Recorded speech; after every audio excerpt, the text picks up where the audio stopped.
Keir Starmer has given his New Year's speech. It took place in Stratford, London, just a stone's throw away from the warehouse where Rishi Sunak delivered his New Year's message the day before. All a little bizarre. Now, in Starmer's speech, he promised to take back control with a bill to decentralise power away from Westminster. He also said that Labour would kickstart a decade of national renewal. Now, that latter pledge sounds pretty expensive, but then, loud and clear, Starmer said this. Let me be clear. None of this should be taken as code for Labour getting its big government chequebook out. Of course, investment is required. I can see the damage the Tories have done to our public services as plainly as anyone else. But we won't be able to spend our way out of their mess. It's not as simple as that. This is really difficult to square. You've got Starmer's messaging, the big critique of the Tories. Essentially, they've been underinvesting in public services for 13 years. Now we're seeing the result of that. And however, they say, Labour is not going to get out of this by spending more money. Now, if your critique is that they haven't spent enough money, they've cut too much money, cut too much funding, and now we're seeing the result. How are you going to say, but we're not going to spend to resolve it? I mean, spending a lot more money has to be part of the resolution, no? Now, as I say, difficult to work out how he's going to resolve this tension, and it's something that Chris Mason pressed him on. Keir Starmer, you said today that Labour wouldn't be getting its big government chequebook out. Will that mean that you won't spend any more than a Conservative government would after the next election? I know we're going to inherit a very badly damaged economy. Now, in terms of the way forward and matching the government, there are choices to be made.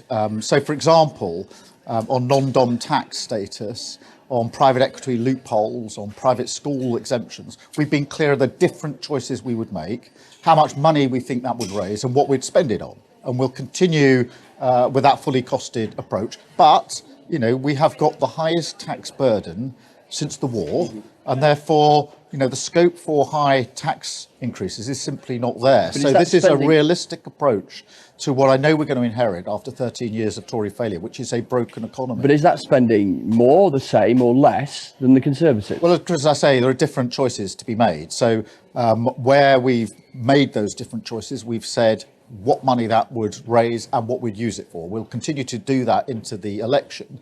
But look, I know we're going to inherit a very bad situation. And I know that with a tax burden as high as it already is, the scope for big tax increases is simply not there. Some people might say, what's the point of a Labour government if you won't spend more than the Conservatives? Well, the point of a Labour government is to make sure that we can grow our economy, grow it across the whole of the country, that we can get our public services. The Conservatives say that, don't they? Well, the Conservatives have driven us to this point. It's no good the Prime Minister coming along now and saying, well, I know that pretty well everything has failed, but please give us one more chance.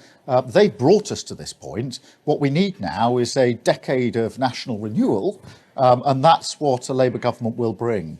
It's weird. So the Conservatives did bring us to this point, he's right, but they brought us to this point by cutting public spending, right? By starving the public sector, by austerity. So if that's your analysis of how they brought us to this point, which essentially has been Labour's analysis, say they starved public services of investment, then how do you come forward and say, look, we're not going to borrow to spend on public services? They said they are going to borrow to invest, but it's been kind of unclear how that's going to be able to happen if you're still trying to reduce debt as a proportion of GDP. So I presume they're going to include investment into that function. It's difficult to see what's happened. We're not going to borrow to spend. We're not going to be able to tax to spend, yet we're still going to renew the public services which the Tories have degraded and eroded for the past 13 years.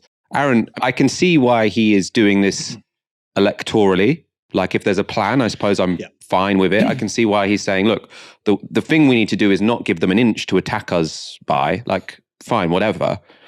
I just can't see how this translates into a coherent plan for government. If you're going to renew public services, but you're not going to increase taxes and you're not going to borrow, can you make this make sense for me?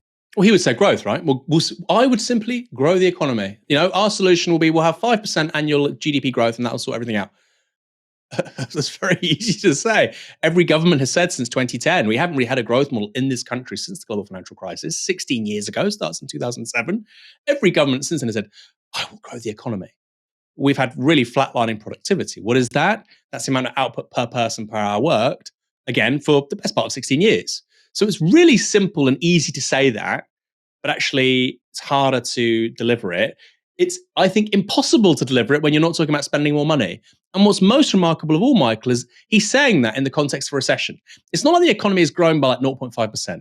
This year, in 2023, we're looking at, apparently, it might change, we're looking at a 1% contraction. We're looking at a really profound recession this year. Now, John Maynard Keynes, who wasn't a socialist, was a liberal, had a big contribution to economics after the Great Depression, which is that you can use government to spend money in a downturn to help generate final demand and to accelerate exit out of a recession. So it should be a perfectly normal thing to say, we're willing to spend more money to get out of a recession.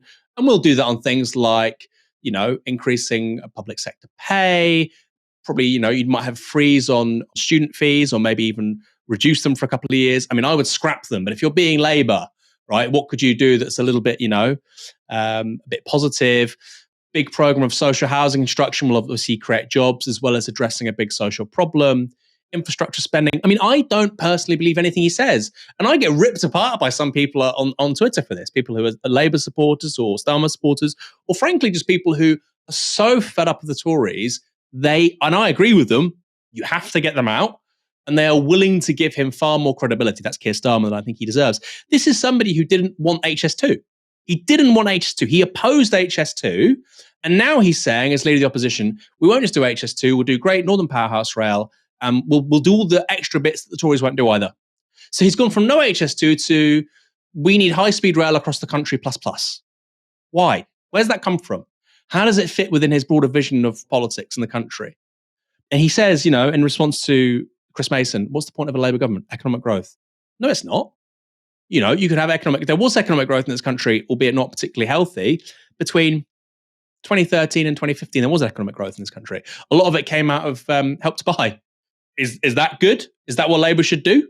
Pump prime the economy and the housing sector and ramp up inequality and not begin to solve problems like, collapsing public services? That is not what Labour is for. Labour is meant to be about improving the lot of working people in this country, which is the majority of people, not people with massive amounts of wealth. There's plenty of money out there, Michael. There is plenty of money out there. The wealth of billionaires in this country during the pandemic increased by hundreds of billions of pounds. There was a recent study, I think, by the IFS, again, not very left wing. They said that if you wanted public sector to see their wages keep up with inflation this year, the Tories have said it's 28 billion. Actually, it's a lot less than that. It's probably close to about 15 to 18 billion. So, okay, billionaires can make collectively, just during the pandemic, hundreds of billions of pounds, but we're not willing to pay 15 to 18 billion so that firefighters, nurses, rail workers, police officers, refuse workers, whoever, we're not willing to see those people will get poorer. Sorry. Hundreds of billions, 15 billion. Should be quite straightforward. Again, that's not really a radical thing to say. And I'm worried, Michael, frankly, because I don't think Starmer government will change very much. I want to be wrong. I think this is another thing that people don't read properly. I want to be wrong. I want Starmer to be, this really smart, deceptive political Machiavelli, which, my God, he did with the Labour Party membership. I don't want him to do that because I think ultimately when you try and deliver change, people think you've misled them and then they get rid of you. But anyway, I would be pleasantly surprised if he was doing this in the name of political expediency, and then he becomes the Prime Minister and actually we see some really positive reform. But I don't think we will. I just don't think we will. And that's not an argument to not vote Labour. I'm not saying that. But I think people should be quite circumspect with their hopes. I think basically a Labour government will be 5% less shit than the Tories. And hey, that's a lot, right? That means something. But it's not national renewal, as he put it. Anything but, really. It's just a slightly slower rate of decline for a country which, frankly, hasn't had a conception of the future for 15, 16 years. And it's sad to see. I tend to be more sympathetic to Starmer than some people on Twitter when he's sort of like not committing to big, bold things. I'm like, fine, the dude wants to get elected. He can do it after he gets elected. But if he's committing to things like not raising taxes, then you've got a real problem. And it's also just dishonest, I think, because, you saw Rachel Reeves sort of go out on the airwaves and say, the last two manifestos, they promised all this unfunded stuff, pie in the sky, et cetera, et cetera. Now, I haven't dotted the I's and crossed the T's in those grey books that said it was a costed manifesto. I know it's easier to say something's costed than it actually be costed. I don't know. But at least the Labour Party in 2017 and 2019 had a coherent story to tell, which is we are going to renew public services by spending more money on them, and we're going to get that money by taxing the rich. That makes a lot of sense. It's completely coherent. Starmer, on the other hand, saying we're going to renew public services, maybe by spending more money on them, maybe not by, and we are going to end austerity by getting rid of non-dom status and removing the charity status from private schools. Now, non-dom status, by Labour's own admission, will make about £3 billion a year. Removing the charity status from private schools will make £1.6 billion a year. Now, for context, the NHS budget is £180 billion a year. So with £4.5 billion a year, you're not going to renew the social fabric of Britain. You need to show me how that's going to work. If you're not going to borrow, if you're not going to tax the rich, then how is this going to happen?